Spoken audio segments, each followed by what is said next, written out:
Welcome to the Fiatech Technology webinar. Today's webinar is called the End of Handover, Unlocking the Value of Progressive Approach to Information Management, and is sponsored by Aviva.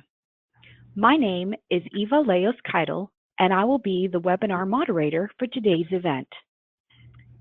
We will save time at the conclusion of the webinar to answer questions, and I encourage you to type those questions into the box as they come to mind. In addition, throughout the webinar, in order to maximize engagement, we will have a few polls throughout the presentation and hope that you will participate as they are launched. I would like to thank Aviva for sponsoring today's webinars and introduce our presenters. The first presenter is Femi Ulabumi, and then, of course, Rebecca Ward. At this time, I would like to turn this presentation over to them as they will begin. Thanks, Eva, and thanks to those of you who are taking time from your busy schedules to join us today. The handover of engineering information from EPCs to owners is recognized as a major challenge in our industry. This webinar supports the Fiatech Productivity Advancement Target for Handover and Asset Operations, which is through process improvements, reduce handover costs and schedule by 50%. The title of our webinar, The End of Handover, implies that there is a better approach to ensuring that the right information for commissioning, startup, and ongoing operations is provided to the owner at the right time and in the right format. Our objective today is to provide an understanding of the current state and challenges of asset information handover, provide recommendations for improvements in the handover process, and give you an introduction to how your organization can move to progressive handover and the information management technologies that underpin this approach. But first, a few words about Aviva from Vanessa Erickson, Regional Marketing Manager for the Americas. Thanks, Rebecca. Aviva is a world-leading provider of engineering, design, and information management solutions for capital-intensive industries. Our unsurpassed technology was originally developed and spun out of Cambridge University in 1967. We are proud to be celebrating our 50th anniversary this year. We provide mission-critical solutions to some of the world's biggest EPCs and owner-operators and have a global infrastructure with over 1,700 employees in 50 offices and 30 countries. For 50 years, we've enabled some of the world's most important industries to work more safely, efficiently, and sustainably. As we enter the next era, our strategy is to reinforce our position as the leading provider of the digital asset to the markets we serve. Next slide. Next slide. Aviva is a publicly traded company on the London Stock Exchange, and as such, we are obligated to display the safe harbor statement in public presentations. Thanks, Vanessa. Let's start exploring today's topic with a look at the state of our industry. While oil prices were high, the primary focus of many energy companies was understandably on getting to first oil as quickly as possible. The fall in oil prices and the expectation they will stay low for some time has had a big impact across the industry. Very few new upstream projects are currently being commissioned, but I'm sure that's not something that's news to any of you. That said, the low price of natural resources has had a more positive impact for downstream and petrochem players. While there have been a number of new brownfield projects, spending remains limited and cost reductions are equally important there. In looking at where improvements in efficiency and cost savings could be made for our customers, Aviva commissioned research on the area of asset information handover that included input from 50 owner representatives.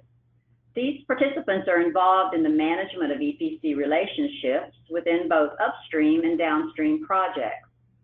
Their experience of information management and handover offer a greater understanding of current practices and the challenges asset owners face during handover. Key findings on the challenges of traditional handover from this report are lack of detailed planning, reliance on documents rather than information sharing, and treating handover as a late-stage activity. The research indicates these issues consistently contribute to unexpected delays and costs during the process of operational readiness and startup. 98% of the respondents reported delays due to lack of readily available operational information following handover, and 90% have experienced unexpected costs due to the extra effort in dealing with poorly cataloged handover information. The results were interesting, Rebecca, but it's not a surprise considering the way handover has traditionally been done. Let's look at the asset lifecycle for a moment. EPC firms generate massive amounts of data and documents that increases in volume as the project progresses. During the detailed design and construction phase is when this information reaches its peak and then is handed over to operations. All of this information is not necessarily required for operations, but a good portion of it is. However, oftentimes, owners discover the information they received doesn't entirely meet their requirements, either due to data integrity or compliance issues.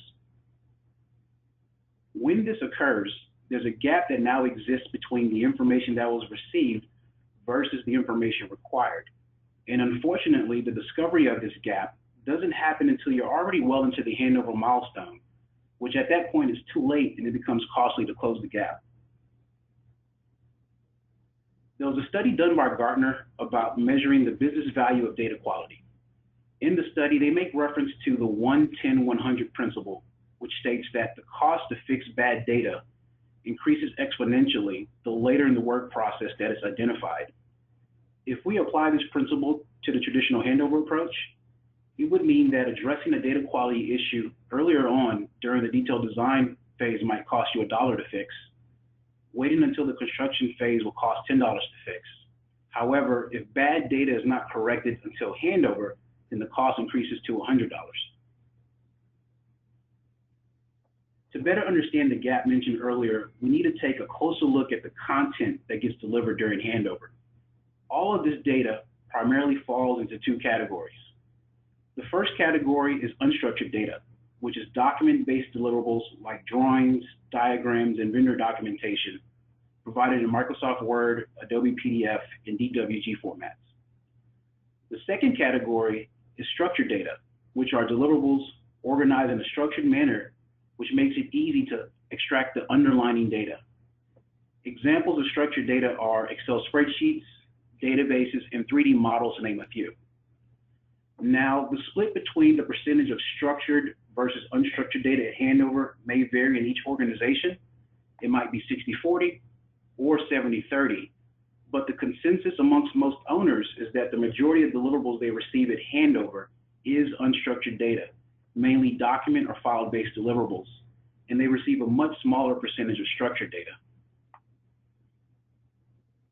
However, when you look at things from an operations and maintenance perspective, there are a number of principal O&M systems for maintenance, asset integrity, real-time monitoring, and a host of others that need to be provisioned for efficient startup and ongoing operations. And these systems rely on having 100% of structured data for the initial population of tags and engineering data. However, if there's only 30% of structured data to potentially work from at handover, then you have this huge shortage that needs to be addressed. And this is where the hidden cost comes into play, because to mine the gap requires a considerable amount of manual effort and time to search through all the documentation, scrape data where possible, and when all else fails, completely recreate the data all over again, which introduces unnecessary risk and delays. The National Institute of Standards and Technology did a study to quantify the cost of poor handover, and they estimate the cost is roughly 4.2% of CapEx. If you consider a $100 million CapEx budget, then that cost equates to $4.2 million. Simi, this is a good time to ask a question of our audience. Eva, please queue up our first poll question.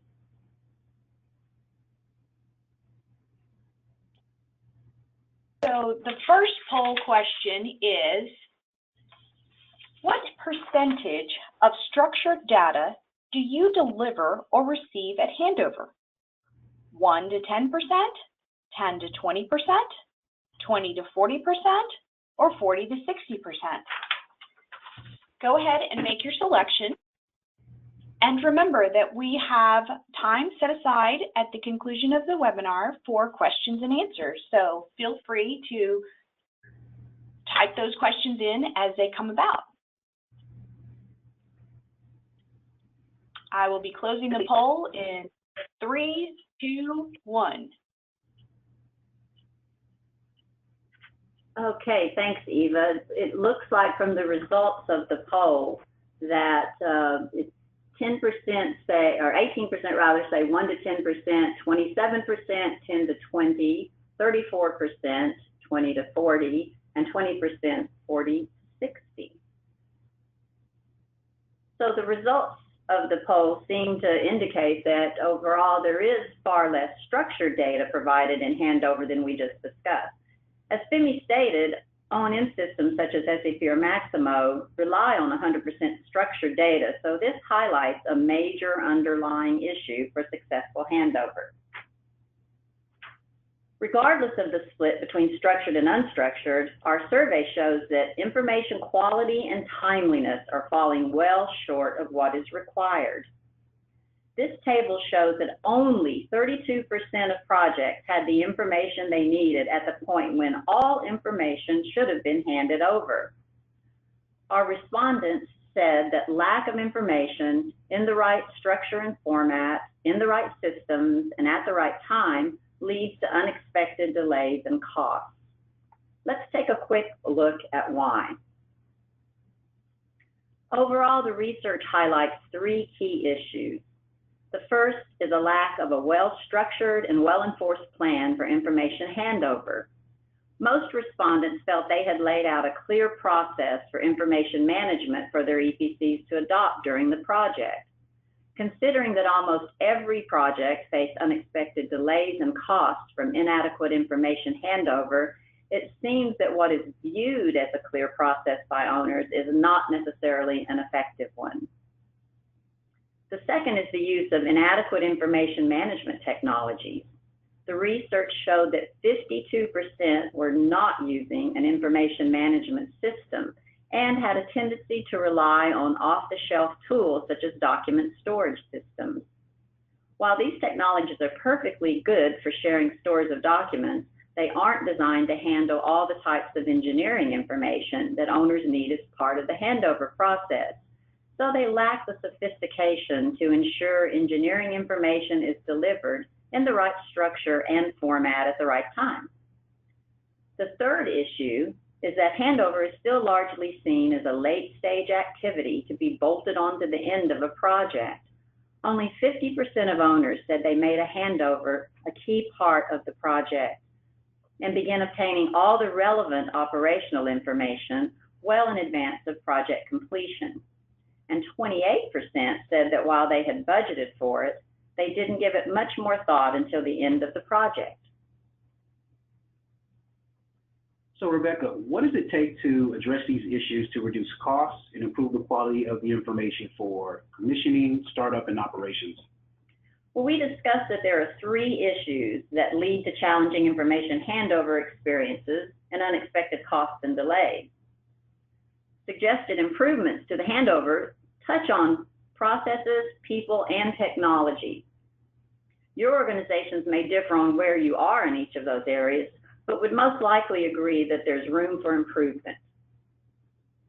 Planning for information handover up front is key to addressing all 3 of the stated issues and to achieving that state of continuous or progressive handover. 84% of respondents thought that putting a formal plan for handover in place at the start of the project will reduce costs and delays. And to be ready for this change, the research found that 64% believe that data standards must be agreed on again at the outset to support that early planning. The contract should define exactly what data is expected and how it should be presented. The information standards should be clearly established for each piece of information, from process to electrical and mechanical data. A second area of best practice is managing information handover throughout the project. Better communication between the EPC and owners should benefit project delivery. 68% of our respondents felt more information sharing would reduce costs and delays. That means having team members with a specific responsibility for ensuring that the correct information has been handed over at scheduled milestones. In the correct structure and data format, of course. Project teams should also ensure that the operations teams have clear oversight of the project as it develops and can plan effectively for startup and operational readiness. Finally, an effective phased handover requires the right technologies to be put in place to support the definition of information standards and the enforcement of the handover schedule. Technologies built specifically for sharing engineering information offer much more functional and efficient approaches to information management in major capital projects. 78% thought that ensuring operational data was input into a shared system as it was created would reduce costs and delays. So let's ask our participants a question about their challenges. Eva, please queue up our second poll question.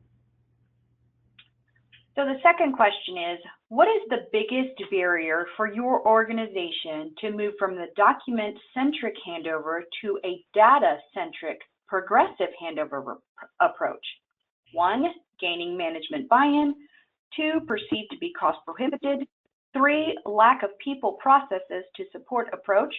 Status quo is considered to be good enough. Go ahead and vote. And remember, we do have the opportunity to have the questions logged in at this time. We will save some time at the end. I will be closing the poll in 3, 2, 1. Okay, it seems like the two highest are lack of people processes at 37% and status quo is considered to be good enough at 34%.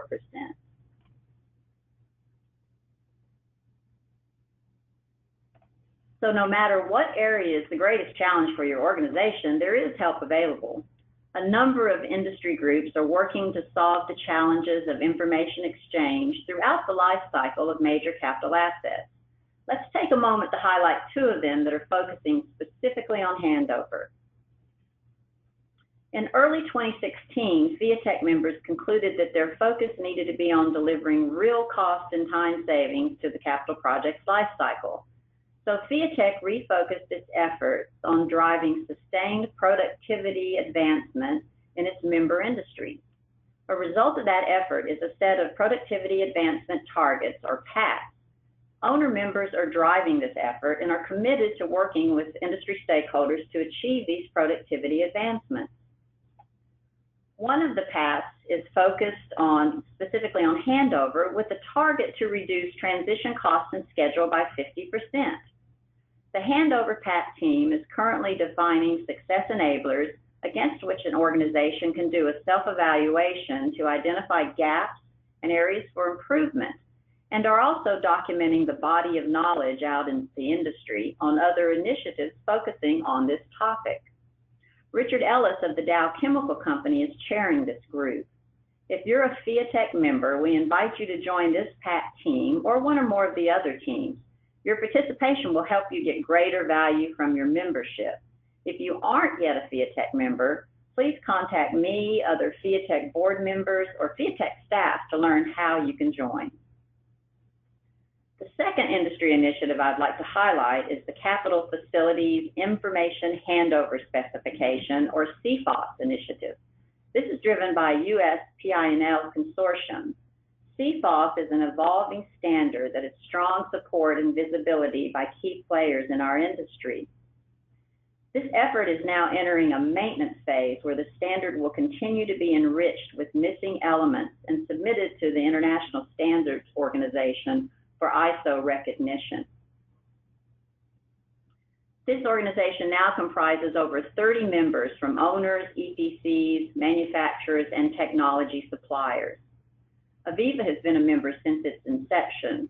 We actively support member companies through conducting CFOS compliance audits using our Aviva Information Standards Manager solution.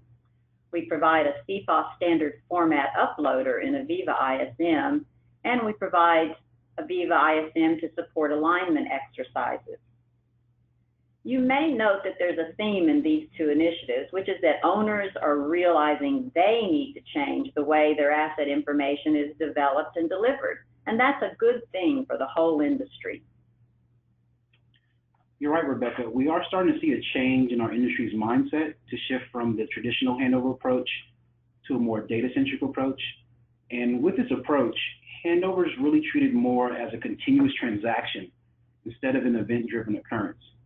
This shift is also reflected in the End of Handover report, where 82% of respondents believed they could reduce costs if handover was done progressively with information sharing embedded in every stage of the project.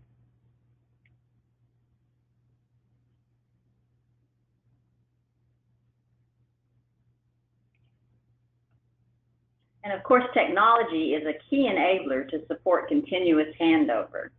Absolutely. And I would say that increasingly we find EPCs and owners are embracing engineering information management solutions like those offered by Aviva. There are a number of things to consider when selecting an EIM solution and key questions you want to make sure are answered during your technology evaluation.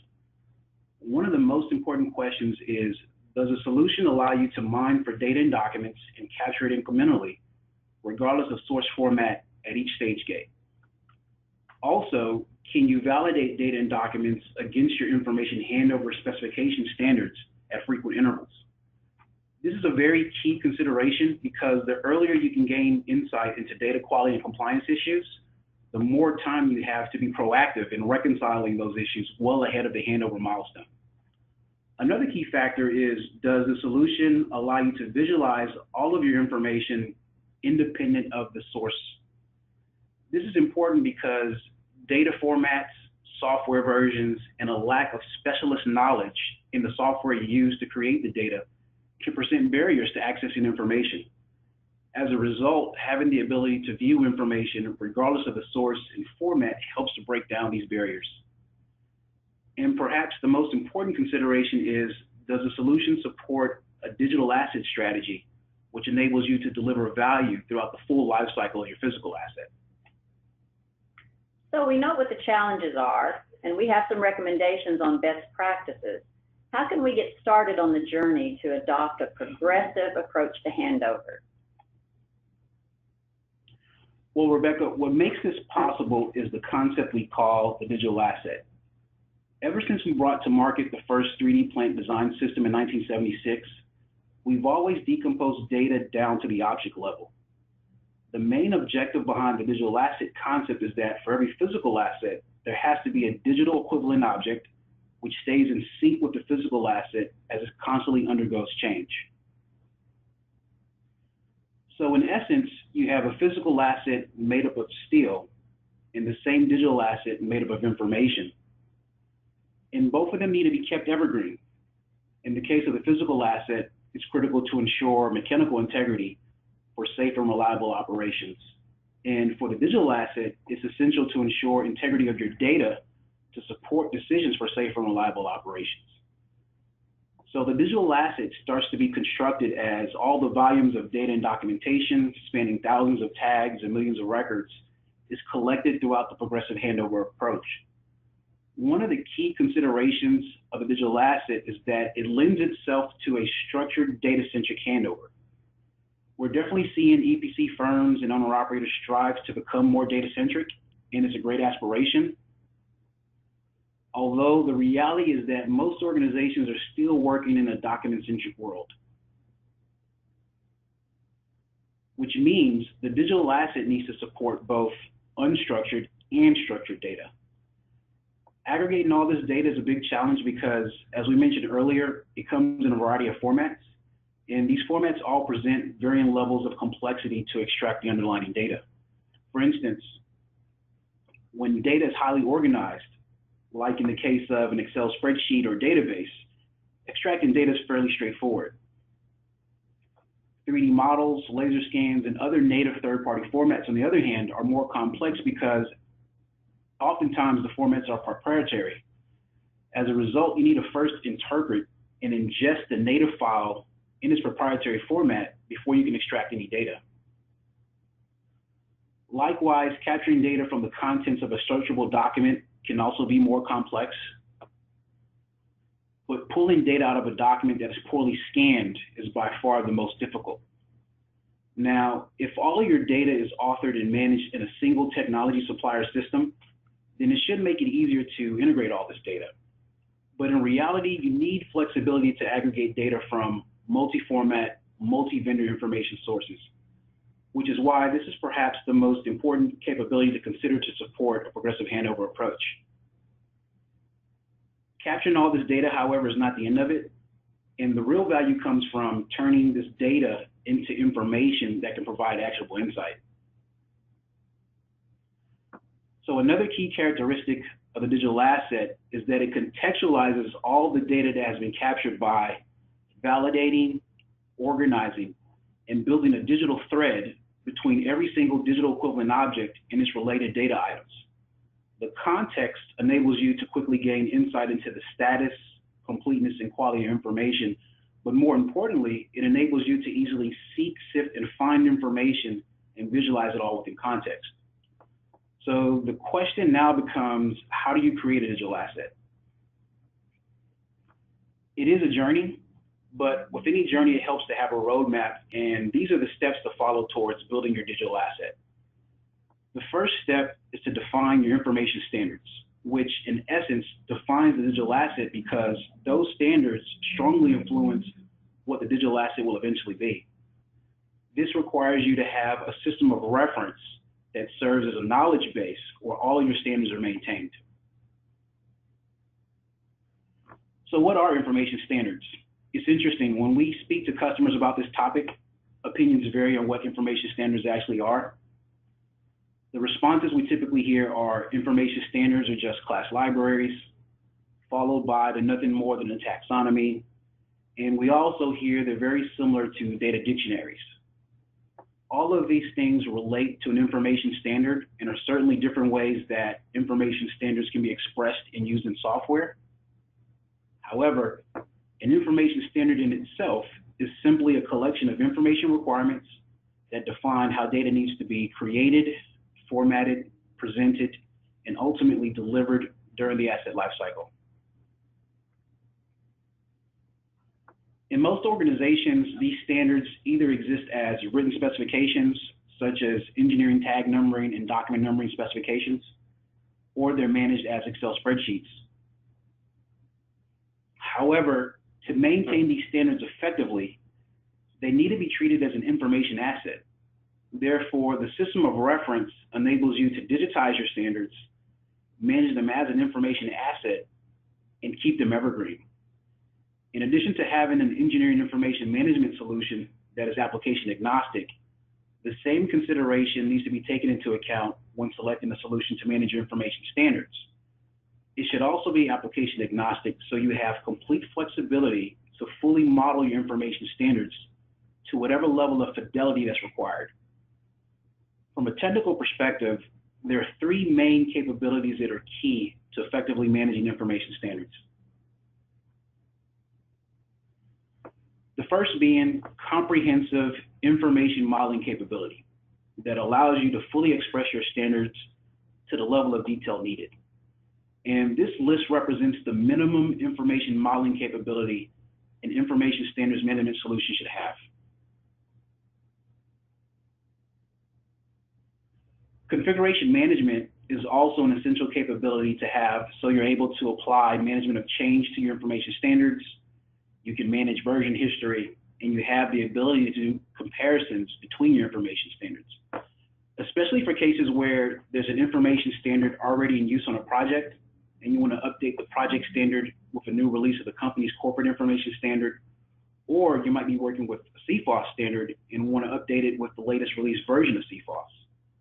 In these scenarios, having the ability to compare versions is extremely helpful because it makes it easy for you to visualize what's different and assess potential impact before making any updates.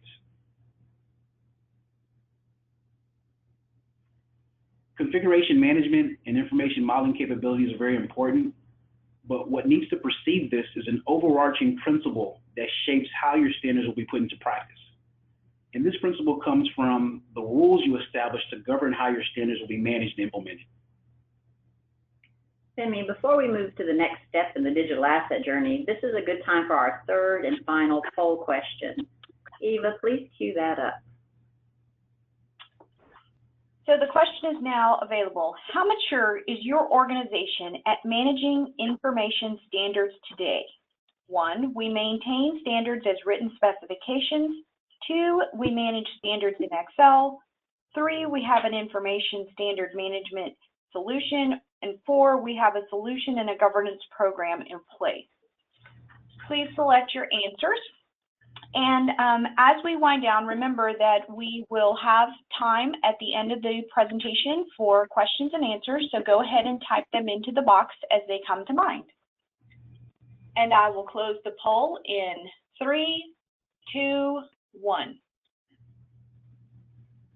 Okay, so the poll results show a wide range of maturity levels in managing information standards, with 33% saying they're written, 17% managed in Excel, and 28% have an information standards management solution, 22 with a solution and a governance program in place. So Femi, let's get back to that digital asset journey.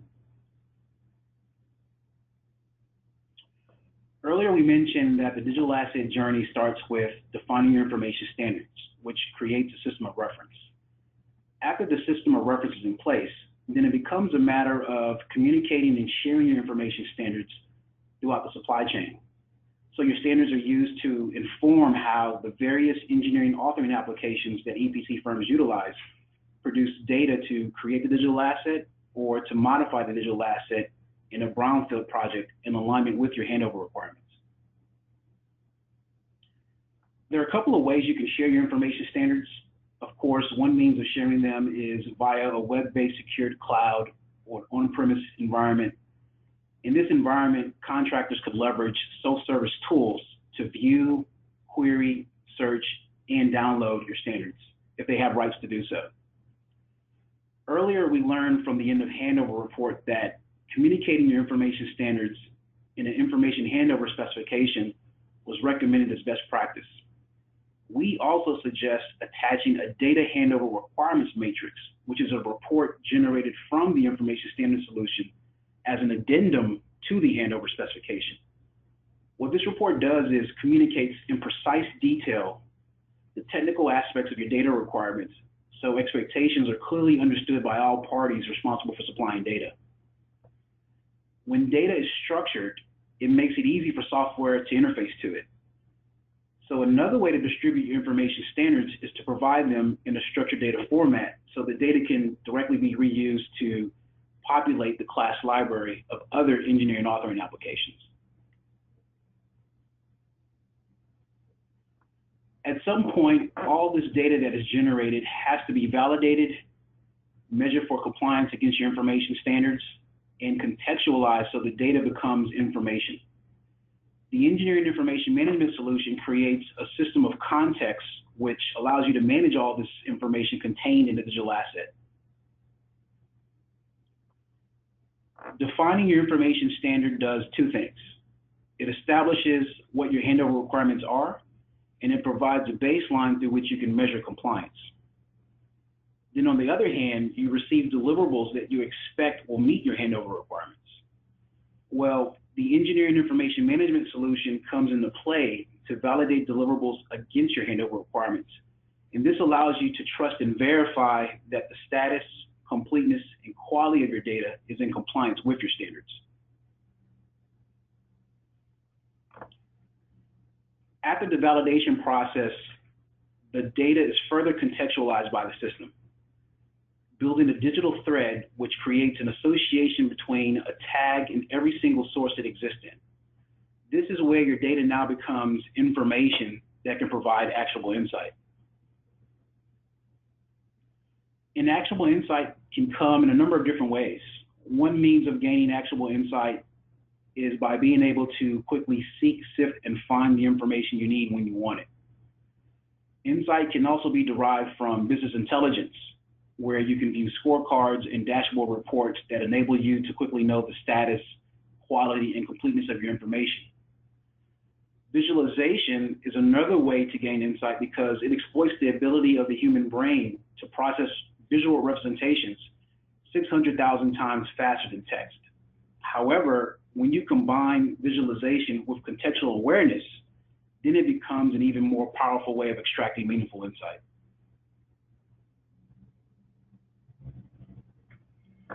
Once you have digital trust and confidence in your information, then the final pit stop along the digital asset journey is to exploit the digital asset further into operations. This is where systems of engagement can be leveraged. These systems of engagements allow you to interact with your information in different ways, from touch-enabled devices, 3D virtual gaming, augmented reality, cloud and mobility.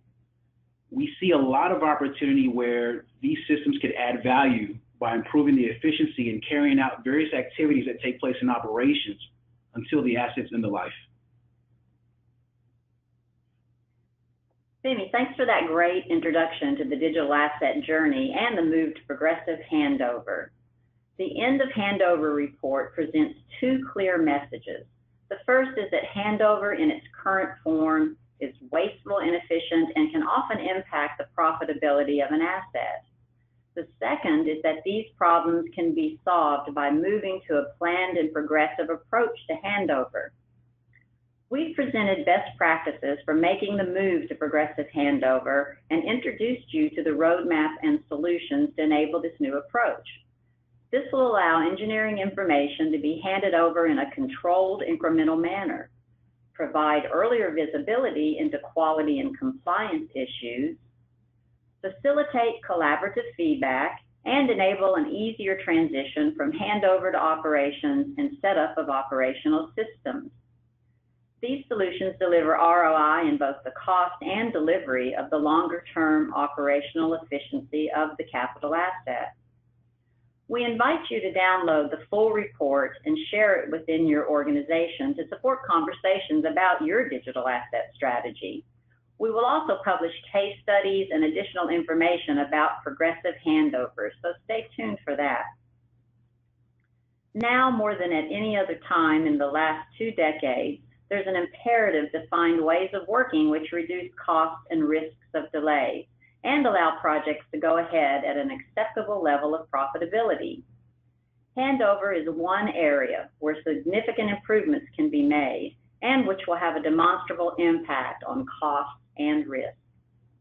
We believe that the more forward-thinking companies with the most proactive approach to improving efficiencies will come out stronger at the end of this downturn.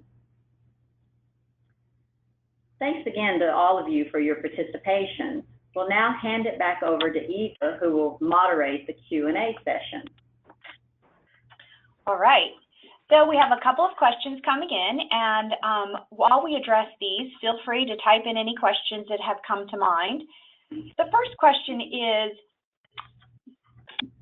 many decision makers have no idea how important handover is. Femi, Rebecca, in your opinion, what is the best approach to inform the correct decision maker about moving forward with handover? Well, we hope something like this webinar today starts that conversation. And as we found through our study, there are some organizations recognizing the importance of getting handover right and getting it started earlier. So it is a slow process. Thanks for that question. But I think we all in the industry have a responsibility to have these conversations within our own organizations to raise the elevation of that requirement for good handover. Excellent. So earlier you mentioned the cost of traditional handover. Do you have any real-life examples of savings or benefits using Progressive Handover? Yes, we do. So we have one of our Canadian oil and gas customers experienced a 50% reduction in time to locate and verify master data after adopting a Progressive Handover approach using Aviva solutions. And another oil and gas producer on a handover for an offshore platform estimate that they saved $161 per tag through the use of a digital asset approach. That's pretty amazing. Okay. So this is just another documentation of how important it is to move over to that data-centric handover. Outstanding. So an additional question is, one of the best practices that you mentioned is improving your IM system. Which systems were you referring to? Well, the two key solutions for the digital asset, as we see it, are an information standards management tool. Our tool is called that, Aviva ISM, and it provides that capability. And also a solution that allows you to aggregate and link information that is agnostic, so can take information from a lot of different sources of information, including our competitors, and that's our solution called Aviva Net. And obviously, there's a lot of other authoring tools and other things that are involved in that process of building the digital asset. But we see, those as two of the underlying solutions for engineering information management.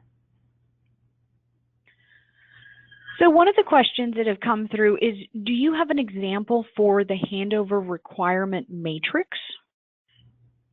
Yes, we do have an example, and we'll be more than happy to provide a sample to the person that asked that question offline. Okay, perfect.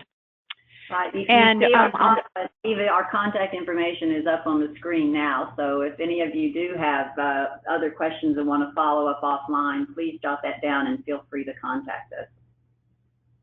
Absolutely. So a question that came through is, what EPC companies invest in, and are these costs shared by the owner operators? So the EPC companies would invest in handover, and do they share those costs with the owner operators? What is your experience on that front? Well, I think it's starting to happen. I think we mentioned a couple of times within the presentation that these survey results do show that there is more of an awareness. We do have some of our customers who recognize that, and quite frankly, they're using this time during the downturn to figure out how to work smarter and to make some changes in the way that they present information to their customers, and they're winning business because of that. So I think that's it's something that still has a ways to go across the industry, but we are starting to see more and more of that. Now, as far as the cost sharing, I think that's something I'm not so sure that we can address, but I think there is willingness from some of the owners who are progressive in their thinking to say, well, it may cost us a little bit more in the engineering phase to get the information that we want for operations, and that's okay. We're willing to do that. So that's an ongoing process right now, I think.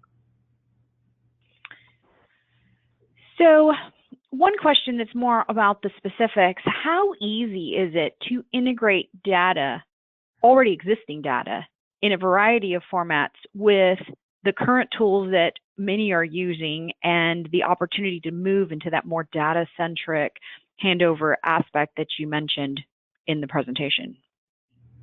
It's a very good question, and I would say that the level of complexity really depends on the engineering information management solution that you select. So that's why it's very important that when you're doing that technology evaluation, that you look at solutions that provide you complete flexibility to aggregate data from multiple third-party sources in a variety of different formats.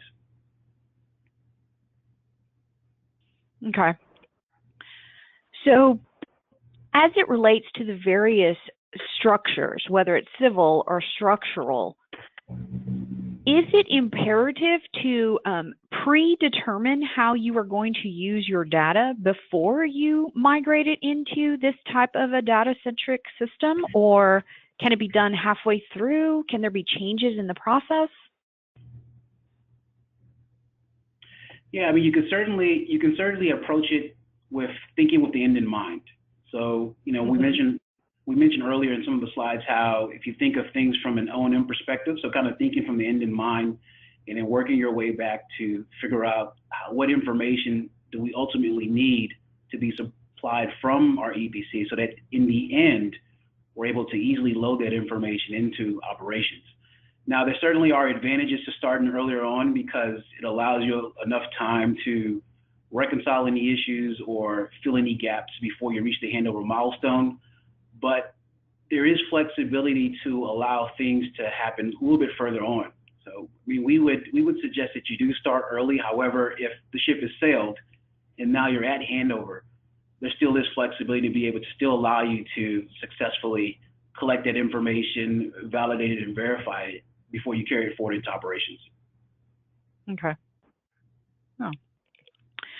Well, I think that was a really good overview, and I know that maybe some more questions will come through, and both Femi and Rebecca are more than willing to follow up with these questions as they develop and come through. One of the very important aspects of Aviva's continuous support of Fiatech is that they are very involved in the events and the various aspects. As Rebecca mentioned earlier in the presentation, Fiatech is working hard to address these in a variety of ways, and the next available in-person event is the Fiatech Leadership Forum, which takes place October 25th and 26th here in Austin. And there is a big focus as to the productivity advancement targets, and handover continues to be a driver of the both the leadership forum and the conversations that are happening. So I encourage you to look into attending this event, being part of the conversation, bringing up those kind of difficult questions that need to be addressed, and participating in leaders' conversation of, like Aviva has brought to us today, with let's move to a data-centric handover process. Let's all work together to move away from having it in multiple places. It's a big journey, but together I think we will really move forward and make some changes.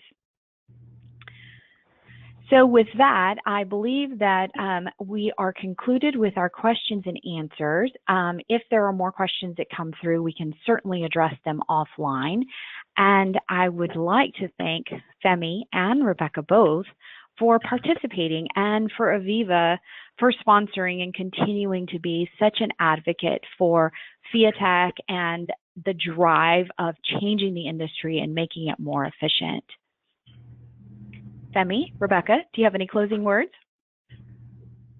Thank you again to Fiatech for inviting us to do this, and also to the participants today. And we look forward to following up with a number of you on your interest in the questions that you've submitted. Thanks again. Thank you, everyone. Thank you.